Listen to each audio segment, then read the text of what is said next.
മനുഷ്യന് ഏറ്റവും പ്രധാനപ്പെട്ട, കാരണം ദൈവം മനുഷ്യനായിട്ട് അവതരിച്ച ആ മിശിഹ സംഭവം ചരിത്രത്തെ കീറിമുറിച്ച് BC AD വരെ മാറി. ഏറ്റവും മനുഷ്യ ചരിത്രത്തിലെ ഏറ്റവും പ്രധാനപ്പെട്ടതാണ് എന്ത്? മിശിഹ സംഭവം. മിശിഹ സംഭവം മാനവരക്ഷയുടെ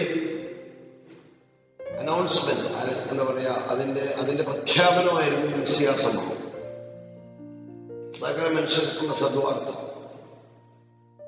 ദാവീദിന്റെ പഠനത്തിൽ സകല മനുഷ്യർക്കായി രക്ഷകനായ കർത്താവായ യേശു ജനിച്ചിരിക്കുന്നു. അപ്പൊ മിശിഹ സംഭവം മനുഷ്യചരിത്രത്തിലെ ഏറ്റവും പ്രധാനപ്പെട്ടതാണ്.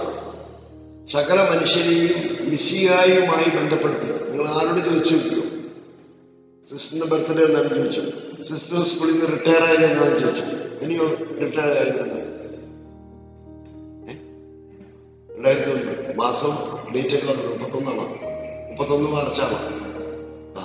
മാർച്ച് 31, 2001. ഈ സിസ്റ്റർ പറയണേ യേശുവിന് ശേഷം 2001 വർഷത്തില് മാർച്ച് മാസം 31 തീയതിയാണ് സിസ്റ്റർ റിട്ടയർ ആയത്. യേശുവായിട്ട് ബന്ധമുണ്ടോ? ബന്ധമുണ്ടല്ലേ? ഏത് മനുഷ്യരോട് ചോദിച്ചോ നിങ്ങളുടെ ജന്മദിനം എന്തായിരുന്നു, നിങ്ങൾ എന്താണ് അങ്ങോട്ട് പോയത്, നിങ്ങൾ എങ്ങോട്ട് വന്നത്, നിങ്ങളുടെ സിൽവർ ജൂബിലി എന്തായിരുന്നു എന്ന് ചോദിച്ചാൽ എന്തിനും ഉത്തരം പറഞ്ഞാൽ ജാതി മതഭേദമന്യേ ആരോട് ചോദിച്ചാലും അവരുടെ ഉത്തരം ആരുമായിട്ട് ബന്ധപ്പെട്ടിരിക്കുന്നു? ദൈവം മനുഷ്യനാവുക, മനുഷ്യൻ ദൈവമാകാനുള്ള കൃപ. മനസ്സിലാവണോ?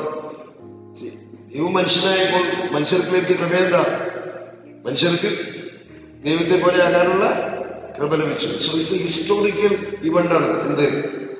ഇൻകാർണേഷൻ ഓഫ് ഗോഡ് എന്ന് പറയുന്നത്. എല്ലാവരെയും എന്ത് ചെയ്തു? കണക്റ്റഡ് ആക്കി. ഏതൊരു മനുഷ്യരോടെങ്കിലും ചോദിച്ചു നോക്കിയോ, എന്ത് പറയുകയാണെങ്കിലും അതെല്ലാം ആരുമായിട്ട് കണക്റ്റഡാണ്. അവര് അറിഞ്ഞോ അറിയാതെയോ all are connected with Jesus Christ. Praise the Lord. Hallelujah. ഇങ്ങനെ ചോദിച്ചേ hallelujah, hallelujah, hallelujah, hallelujah, hallelujah, hallelujah. Don't comfort yourself to sleep. ഉറങ്ങാൻ വേണ്ടിയുള്ള പോസ്റ്റിരിക്കുന്നത്. Hallelujah. Thank you Jesus. Praise Jesus. Hallelujah.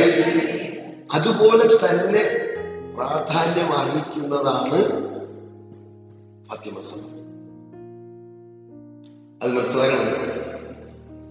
മിശിഹ സംഭവം മാനവരക്ഷയുടെ പ്രൊക്ലമേഷൻ ആയിരുന്നെങ്കിൽ, പ്രഘോഷണമായിരുന്നെങ്കിൽ, ഫാത്തിമ സംഭവം ഈ തുടങ്ങിവെച്ച രക്ഷയുടെ ക്ലോസിംഗ് സെരിമണിയാണ്.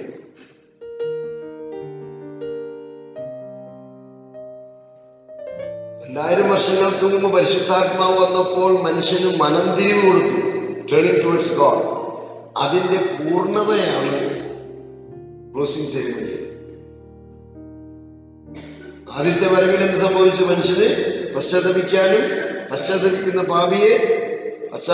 പാപിക്ക് കുമ്പസാരം എന്ന കുദാശയിലൂടെ മോചിക്കപ്പെട്ട് യേശുവിന്റെ ശരീരരക്തങ്ങളാൽ വിശുദ്ധീകരിക്കപ്പെട്ട് അവന് പൂർണ്ണതയിലേക്ക് ഉള്ള ഒരുക്കമാണ് എന്ത് ആദ്യത്തെ സംഭവത്തിലുണ്ടായത്. പക്ഷെ ഫാത്തിമ സംഭവം എന്താണ്? അതിന്റെ ക്ലോസിംഗ് സെരിമണി.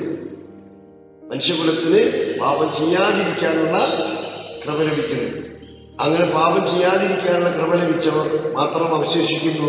ബാക്കിയെല്ലാം സഹകരിച്ചവർക്കെല്ലാം സ്വീകരിച്ചവർക്കെല്ലാം ദൈവമക്കളാകാൻ അവൻ അവകാശം നൽകി എന്ന് പറയുന്ന ആ വചനം പൂർത്തീകരിക്കുന്നത് ഫാത്തിമ സംഭവത്തിലാണ്. അതുകൊണ്ടാണ് മാതാവ് അവിടെ യുഗാന്ത്യം വരെയുള്ള, യുഗാന്ത്യം എന്ന് പറയുന്നത് ലോകാവസാനമല്ല. ഞാൻ വീണ്ടും ഈ തട്ട്മോളിൽ നിന്ന് വീണ്ടും പറയുകയാണ്, ഞാൻ ലോകാവസാനത്തെ കുറിച്ചല്ല പ്രസംഗിക്കുന്നത്. യുഗാന്ത്യം എന്നുകൊണ്ട് ഞാൻ വ്യക്തമായി മനസ്സിലാക്കിയത് ഇതാണ്: പിശാചിന്റെ ഭരണം അവസാനിക്കുന്നു. പിശാചിന്റെ യുഗം, പിശാചിന്റെ പക്ഷക്കാരുടെയും യുഗാന്ത്യമാണ്. അവരുടെ എന്ന് വെച്ചാൽ മനുഷ്യകുലം പാപം ചെയ്ത് ജീവിക്കുന്നതിന്റെ കാരണം പിശാചിന്റെ സാന്നിധ്യം ഉള്ളതുകൊണ്ടാണ്. വിശുദ്ധര് ദിവസത്തിൽ 7 പ്രാവശ്യം കുമ്പസാരിക്കുന്നതാണ് സഭാചരിത്രം പറയുന്നത്. അപ്പൊ പിശാചിന്റെ പക്ഷക്കാരുടെയും ഭൂമിയിലുള്ളിടത്തോളം കാലം മനുഷ്യൻ ചെറുതും വലുതുമായ പാപം ചെയ്തുകൊണ്ടിരിക്കും.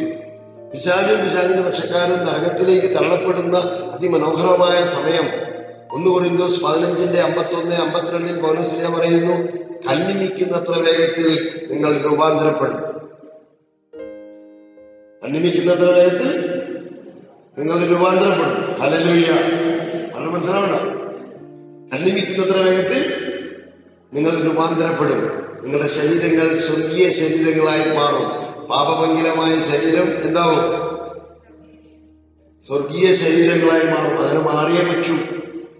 ഈ നശ്വര ശരീരം സ്വർഗത്തിൽ കയറാൻ പറ്റില്ല, പ്രതീക്ഷ കയറാൻ പറ്റില്ല. ഇത് കയറണമെങ്കിൽ എന്ത് വേണം? നമ്മുടെ ശരീരം രൂപാന്തരപ്പെട്ട് എന്തായിട്ട് മാറണം?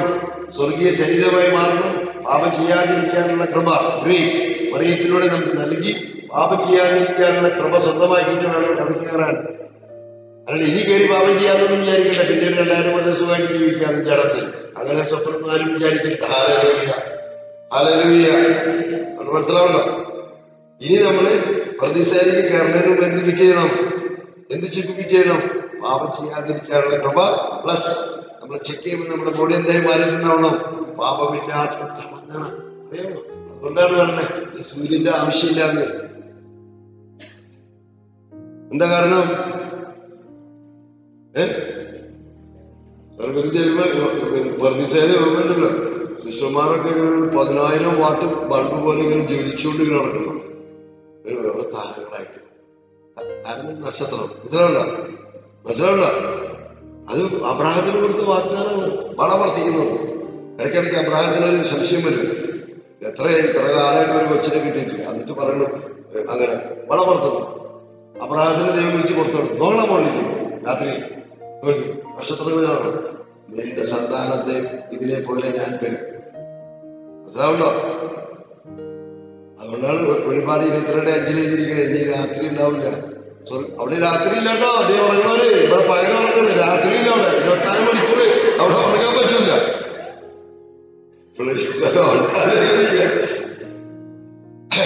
അവിടെ രാത്രിയില്ല, ഉറക്കമില്ല. ഇതൊക്കെ അവസാനിപ്പിച്ചു. കാരണം അവിടെ ഇപ്പൊ നിങ്ങളൊരു 10,000 വാട്ടാണെങ്കിൽ ഞാനൊരു 10 വാട്ടാണ്. അപ്പൊ എല്ലാവരിൽ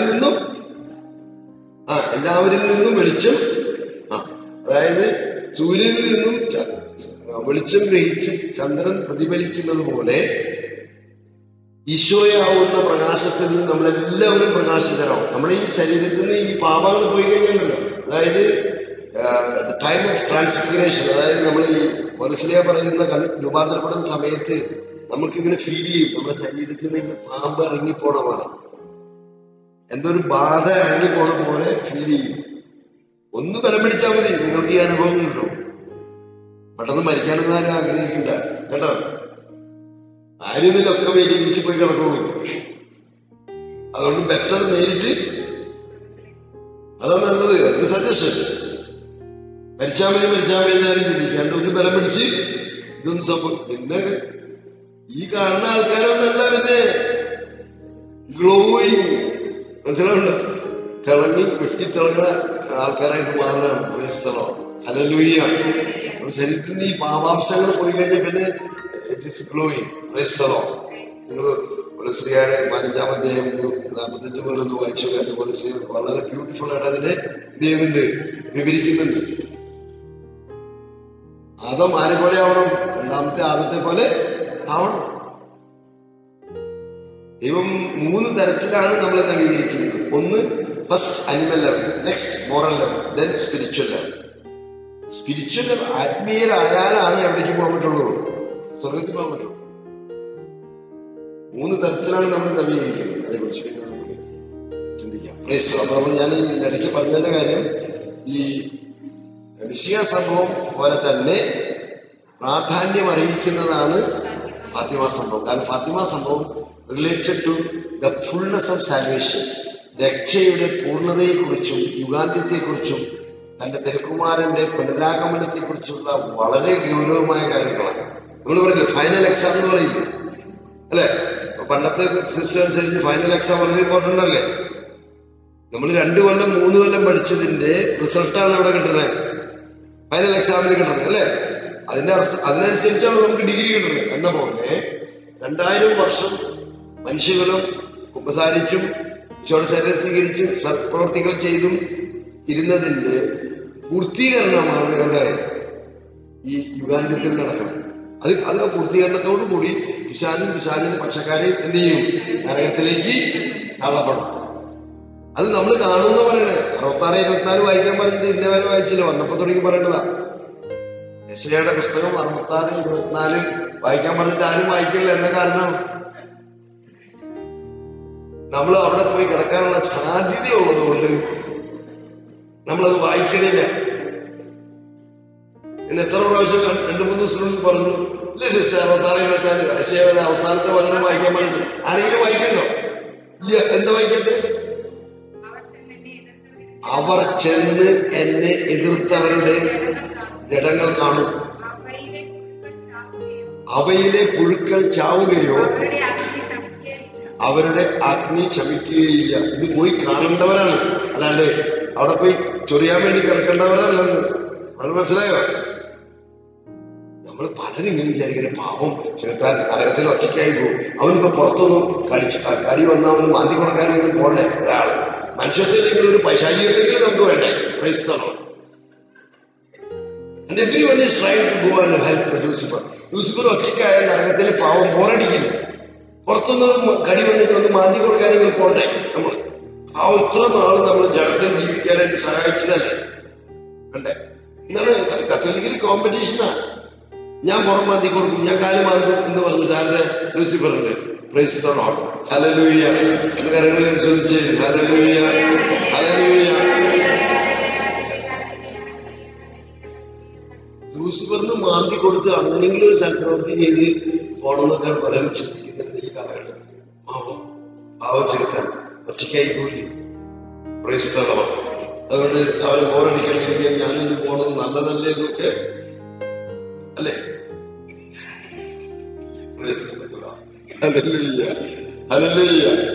അത് പറഞ്ഞു എന്നെ എതിർത്തവരുടെ ജഡങ്ങൾ അവർ കാണും. ആരാ? കർത്താവിന്റെ കൂടെയുള്ളവർ. ഇതെല്ലാത്തിനും തള്ളി നിത്യ നരകാഗ്നിയിലേക്ക് ഇടും.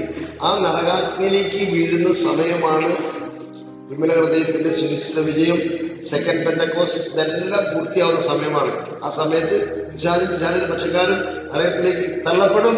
മിഖായേലിന്റെ ട്രംപറ്റ് പെപ്പരപ്പേ എന്ന് പറഞ്ഞിട്ട് ചക്രവാളത്തിന്റെ ഇങ്ങേറ്റം ഇങ്ങേറ്റം നമ്മൾ ഈ സ്വരങ്ങനെ കേട്ടിട്ടുണ്ടല്ലോ. ഈ ട്രംപറ്റിന്റെ സ്വരങ്ങനെ കേട്ടിട്ട് ആ സമയത്തുള്ളവര് ഇങ്ങനെ നോക്കും, നോക്കി നോക്കി നോക്കി നോക്കി നോക്കി ശരീരത്തേക്ക് നോക്കും. അപ്പോഴൊക്കെ തളരണം. അത് ആ വിശാലിന് ആൾ പോകുമ്പോ നമ്മുടെ ശരീരത്തിൽ നിന്ന് എന്താവും? എല്ലാ പാപഹേതുക്കളും പോകും. It's a time of grace, fullness of grace. മനസ്സിലാവുണ്ടോ? ഒന്ന് ബലം പിടിച്ചതൊക്കെ സാധിക്കുമല്ലോ. മരിക്കാൻ വേണ്ടി ജീവിക്കാണ്ട് ജീവിക്കാൻ വേണ്ടി ജീവിക്കും. Praise the Lord. Hallelujah, hallelujah, hallelujah. Mustafa sir ലിവിക്കുണ്ട് മരിക്കാൻ വേണ്ടി ജീവിക്കാം. Praise the Lord. ഹല്ലേലൂയ. നമുക്ക് എന്തിനു വേണ്ടി ജീവിക്കാം? ജീവിക്കാൻ വേണ്ടി, നിത്യജീവന് വേണ്ടി നമുക്ക് ജീവിക്കാം. Praise the Lord. Hallelujah, hallelujah. അപ്പൊ ഈ അവസാനത്തെ തലമുറയ്ക്ക് 2 ബ്ലെസ്സിംഗ് ഉണ്ടെന്ന് പറഞ്ഞു. ത്രേസ്യയുടെ റെവലേഷൻസിൽ കാണാൻ സാധിക്കും. Therese of Child Jesus, Therese of Child Jesus പ്രവചിച്ചിരിക്കുന്നത് ഇങ്ങനെയാണ്. ഈ അവസാനത്തെ സഭയിൽ നമ്മളൊക്കെ ഈ പറയുന്ന അവസാനത്തെ സഭ എന്ന് പറയുന്നത്. Praise the Lord. നിങ്ങൾക്ക് ഇത് വിശ്വസിക്കാൻ പറ്റില്ല, നിങ്ങൾ വിശ്വസിച്ചില്ലെങ്കിലും ഇത് സംഭവിച്ചിരിക്കും. Praise the Lord. ഹല്ലേലൂയ. നിങ്ങൾ വിശ്വസിച്ച് ഒരുങ്ങിയാൽ നിങ്ങളുടെ ഭാഗ്യം. അല്ലെങ്കിൽ ഞാൻ പറഞ്ഞില്ലേ, അങ്കമാലിക്ക് നിങ്ങൾ പോരാതെ കൊണ്ട് കൂടെ ബസ്സിലോട്ട് കാറിലൊക്കെ പോലെ സുഖമായിട്ടോടെ എത്തും. അല്ലെങ്കിലോ വലിച്ചു വിടുമ്പോൾ എന്താ സംഭവിക്കാന്നുള്ളത്. അതുപോലെ നിങ്ങൾ ഒരുങ്ങിയില്ലെങ്കിൽ അതിന്റെ ദുരന്ത അവസാനം നിങ്ങൾ തന്നെ സഹിക്കേണ്ടി വരും. ഇതിന്റെ കാര്യം പറയാന്ന് മാത്രം. Hallelujah, hallelujah. എന്ത് സംഭവിക്കും? സംഭവിക്കും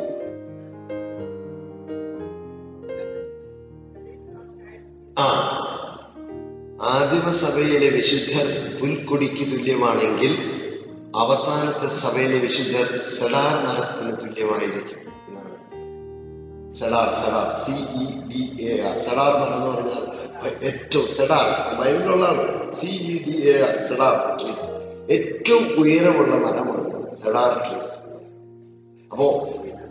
അപ്പോ ആദിമസഭയിലെ വിശുദ്ധർ പുൽക്കൊടിക്ക് തുല്യമാണെന്നാണ്. മനസ്സിലാവുണ്ടോ?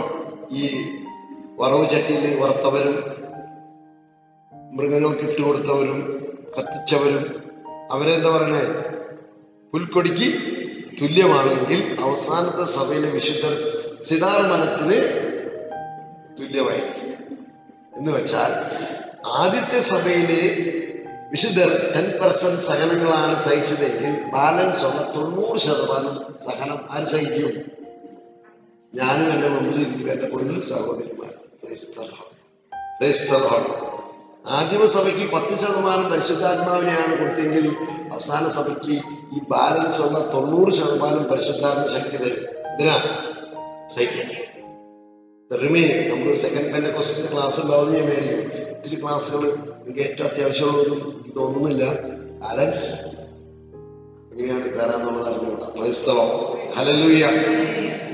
അപ്പോ നിങ്ങൾ വളരെ ഇമ്പോർട്ടൻ്റ് മനസ്സിലാക്കാം, മിശിഹ സംഭവം പോലെ തന്നെ പ്രാധാന്യം അറിയിക്കുന്നതാണ് ഫാത്തിമ സംഭവം. Closing ceremony. ഈ ക്ലോസിംഗ് സെറിമണിയിലെ ആൾക്കാരുടെ ഇരിക്കണം. അപ്പൊ അതുകൊണ്ട് നമ്മളെ സംബന്ധിച്ചിടത്തോളം ഫാത്തിമ സംഭവങ്ങളെ മനസ്സിലാക്കി അതനുസരിച്ച് യുദ്ധകാലാടിസ്ഥാനത്തിൽ ഓൺ വാർ ഫുട്ടിങ് നമ്മുടെ ജീവിതം ക്രമീകരിച്ച് എന്ത് വേണം? മാതാവിന്റെ മേലേക്കുള്ളിൽ നോഹയുടെ കാലത്ത് ദൈവം പ്രവചിച്ചു 40 ദിനരാത്രങ്ങൾ മഴ വീഴ്ച ഞാൻ ഭൂമി നശിപ്പിക്കുന്നു. അല്ലേ? ആ പ്രവചനം അനുസരിച്ച് 8 പേർ വിശ്വസിച്ചു ദൈവത്തിന്റെ പ്രവചനത്തിൽ. കറക്റ്റ്. ഈ 8 പേര് എന്ത് ചെയ്തു?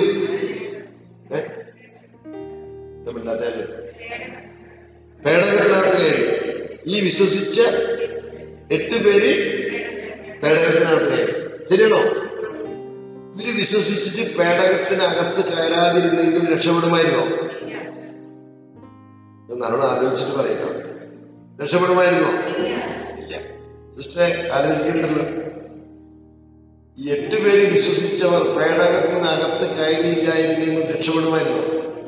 ഇല്ല.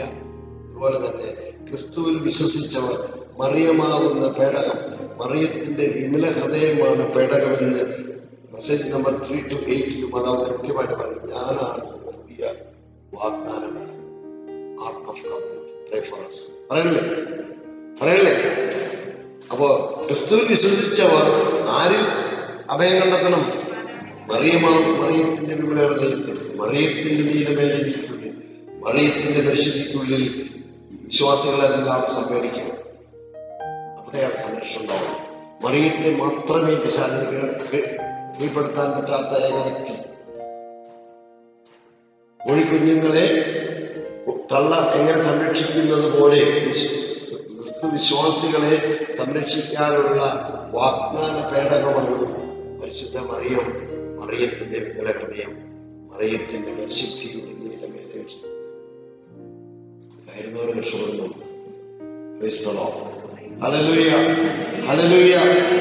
ക്ലിയർ? അപ്പോ ഞാനത് പറഞ്ഞാൽ മിശിഹ സംഭവം പോലെ തന്നെ നമ്മളുടെ ഈ ധ്യാന പരമ്പരകൾ ഓൾ ബേസ്ഡ് ഓൺ ഫാത്തിമ സന്ദേശം. ഈ ഫാത്തിമ സന്ദേശങ്ങളെ ആക്ച്വലൈസ് ചെയ്യാനാണ് മാതാവ് മരിയൻ മൂവ്മെന്റ് ഓഫ് പ്രീസ്റ്റ് എന്ന ഒരു movement. It's not a organisation.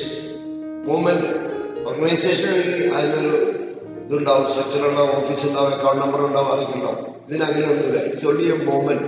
It's only a movement for preparing for the second coming of Christ and actualisation of Fatima messages. Fatima മെസ്സേജുകളെ പ്രായോഗികമാക്കാനും ജനങ്ങളെ ഒരുക്കാനും, എന്റെ തിരുക്കുമാരന്റെ വരവ് സമീപസ്ഥമാണ്, ഒരുക്കാനുമുള്ള ദൗത്യം ഏൽപ്പിച്ചിട്ടുള്ള ഒരു മൂവ്മെന്റ് ആണ് മൂവ്മെന്റ് ഓഫ് പ്രീസ്റ്റ്. അതിനകത്ത് ലേ പീപ്പിളിലും അസോസിയേറ്റ് മെമ്പേഴ്സ് ആവാം. 23 കൊല്ലമായിട്ട് ഞാൻ അസോസിയേറ്റ് മെമ്പറുമാണ്. 604 മെസ്സേജുകളിൽ നിന്ന് ഏറ്റവും പ്രധാനപ്പെട്ട 120 മെസ്സേജ് എടുത്ത് ഇതിലൊരു നോട്ട് എഡിറ്റഡ് ഓർ അബ്രിഡ്ജ് മെസ്സേജുകൾ അതേപോലെ എടുത്ത് അതിനൊരു തലക്കെട്ടൊക്കെ കൊടുത്ത് ഇറക്കാനുള്ള ഉത്തരവാദിത്വം നാഷണൽ സെനറ്റിൽ എന്നെ തന്നെയാണ് ഏൽപ്പിച്ചത്. ഞാൻ തന്നെയാണ് ഈ 604 ഏറ്റവും പ്രധാനപ്പെട്ട 120 മെസ്സേജുകൾ എടുത്ത് അതിനെല്ലാം ക്രോഡീകരിച്ച് അതിനെല്ലാം തലക്കെട്ടുകളൊക്കെ കൊടുത്ത് ഇങ്ങനെയാണ് വിദ്യാഗമനത്തിന്റെ അമ്മ ജനങ്ങളെ ഒരുക്കുവാൻ. അമ്മയുടെ തന്നെ ടൈറ്റില്ല. ജപമാലയുടെ പ്രവർത്തനം, അന്തിമ വിനാഴികൾ, അതിനെക്കുറിച്ച് 5-6 മെസ്സേജ് പറയുന്നുണ്ട്. അപ്പൊ നമ്മൾ അന്തിമ വിനാഴികളിലാണ് ജീവിക്കുന്നത് തിരിച്ചറിയാൻ മാതാവ് പറഞ്ഞ മെസ്സേജുകളുണ്ട്. നമുക്ക് അടയാളങ്ങൾ ഇതൊക്കെ സംഭവിക്കുക, യുഗാന്ത്യത്തിന് മുമ്പ് എന്തൊക്കെ സംഭവിക്കും ഇതൊക്കെ മാതാവ്. അപ്പൊ അതിലെ വിഷയങ്ങളനുസരിച്ച് ക്രോഡീകരിച്ചിട്ടുള്ള ലിമിറ്റഡ് എഡിഷൻ ബുക്കാണ്. Full book out of print ആണ്. Hallelujah, hallelujah. പ്രാവശ്യം ഈ ഹാളിൽ തന്നെ വന്ന് ഒത്തിരി മദർമാരും അത് ആ പ്രോഗ്രാമിൽ പങ്കെടുത്തവരുണ്ട്. കുറെ മുമ്പ് ഇവിടെ എല്ലാ മദർമാരൊക്കെ ഫുള്ളായിരുന്നു ആ സമയത്ത്. 2 മണിക്കൂറോടെ ക്ലാസ് എടുക്കാൻ പറ്റും, 2-3 മണിക്കൂർ. ഇന്ന് ആ പ്രോഗ്രാമിൽ പങ്കെടുത്തവരുണ്ടോ? പങ്കെടുത്ത ഒരാൾ താഴ്ത്തുണ്ട്. അന്ന് കിട്ടിയൊരു സൗഖ്യം എന്നോട് സാക്ഷ്യപ്പെടുത്തണ്ടായിരുന്നു. ആ സിസ്റ്ററിന് ബസ്സിൽ യാത്രയും ഭയങ്കര ഛർദിയായിരുന്നു. അന്ന് സൗഖ്യം ഇന്നുവരും മാറിയിട്ടില്ല എന്ന് വന്നോടനെ പറഞ്ഞു. ബ്രദർ അന്ന് പറഞ്ഞില്ലേ ആ പുസ്തകം എനിക്ക് വേണം. വന്ന് എന്റെ അടുത്ത് അടിച്ചു വായിച്ചു. Hallelujah, hallelujah, thank you Jesus, price Jesus. അപ്പോ നമ്മൾ മനസ്സിലാക്കി ഇത് വളരെ പ്രാധാന്യമർഹിക്കുന്ന കാര്യമാണ്. കാലിക ജോൺ പോൾ രണ്ടാമന്റെ ഭാഷയിൽ പറയുകയാണെങ്കിൽ കാലിക പ്രസക്തി അനുസരിച്ച് സുവിശേഷം പ്രഘോഷിക്കുന്ന ഭാവം തിരുസഭയിലുണ്ട് എന്ന് ജോൺ പോൾ രണ്ടാമൻ മാർപ്പാപ്പ മരിക്കുന്നതിന്റെ 2 വർഷം ഇതേപോലെ പറയും. കാലിക പ്രസക്തി അനുസരിച്ച്. കാരണം മാർപ്പാപ്പ 2005 മരിക്കുന്നതിന് തൊട്ട് മുമ്പാണ് the third secret of Fatima officially release ചെയ്തത്. മരിക്കുന്നതിന് തൊട്ട് മുമ്പാണ് ഈ ഫാത്തിമയുടെ 3-ാം രഹസ്യം റിലീസ് ചെയ്തത്. 60-ൽ മാതാവ് കൊടുക്കാൻ പറഞ്ഞെങ്കിലും അത് 2005 വരെ അജ്ഞാത കരങ്ങൾ അതിനെ തടഞ്ഞു വെച്ചു. ആരാണ്, എന്താണ്, എന്തിനാണ് തടഞ്ഞു വെച്ചത് ഇതൊക്കെ നിങ്ങൾ തന്നെ അന്വേഷിച്ച് കണ്ടെത്തണം. ആവശ്യമില്ല. Price the Lord, hallelujah. അതിനേക്കാൾ എളുപ്പം ഈ 3-ാം സന്ദേശം വായിച്ച് മനസ്സിലാക്കി അതനുസരിച്ച് ജീവിതം ക്രമപ്പെടുത്തുകയാണ് നല്ലത്. ഈ 45 വർഷത്തെ കാര്യങ്ങൾ അന്വേഷിക്കാൻ പോയാൽ ചിലപ്പോൾ നമുക്ക് ഒരുങ്ങാനായിട്ട് നേരം കിട്ടിയെന്ന് വരില്ല. പ്രൈസ് ദി ലോർഡ്, അതുകൊണ്ട് take it very serious. Hallelujah. യേശുവേ നന്ദി, യേശുവേ സ്തുതി. കാരണം ബൈബിൾ പ്രവചനങ്ങളുടെ പുസ്തകമാണ്. ബൈബിൾ പ്രവചനങ്ങളുടെ പുസ്തകമാണ്. അത് നമ്മൾ വിശ്വസിച്ചാലും ലോകത്തിലെ ആരും വിശ്വസിച്ചില്ലെങ്കിലും സമയത്തിന്റെ പൂർണ്ണതയിൽ അത് പൂർത്തിയാവും. നോഹയുടെ കാലത്ത് മഴ പെയ്തു, വെള്ളം കയറി, ആദ്യത്തെ നിലയിൽ വെള്ളം കയറി, അപ്പൊ മുകളിലത്തെ നിലയിലേക്ക് ആൾക്കാർ കയറി എന്ന് വിചാരിച്ചു. അത് 2-ാം നിലയിൽ വെള്ളം കയറി വിചാരപ്പിടിക്കാർക്കൊക്കെ സംഭവിച്ചതാണ്. 3 ദിവസം മുമ്പ് മുനിസിപ്പാലിറ്റി വളരെ വ്യക്തമാക്കിയായിരുന്നു 1.5 കിലോമീറ്റർ ചുറ്റളവിലുള്ള എല്ലാവരും എന്ത് ചെയ്യാം, പോകാൻ പറഞ്ഞു. ഞങ്ങളുടെ നദിയൊന്നും ഇതിന്റെ ഈ ലെവല് വിട്ട് ഒരിക്കലും പുറത്ത് വന്നിട്ടില്ല, പോലും. അതിലെന്തായി, അടിയിൽ വെള്ളം കയറിയപ്പോ എന്തായി, മുകളിലേക്ക് കയറി. 2nd ഫ്ലോറിൽ കയറിയപ്പോ പിന്നെ പോകാൻ നിർത്തില്ല. മിക്കത് 2nd ഫ്ലോറുള്ളൂ, അതിന് മുകളിൽ വെള്ളം കയറിക്കൊള്ളോ, പിന്നെ എവിടേക്ക് പോകും. ചിലവരൊക്കെ തൊട്ടടുത്ത് തെങ്ങുമ്പോൾ ചാടി കയറി. എങ്ങനെ മുകളിൽ വെള്ളം കയറിയതാ? അപ്പൊ എങ്ങനെയാണ് മനസ്സിലായത്? കാരണം എന്താ, ഇതൊക്കെ തെങ്ങിന്റെ മുകളിൽ ചെയ്തു.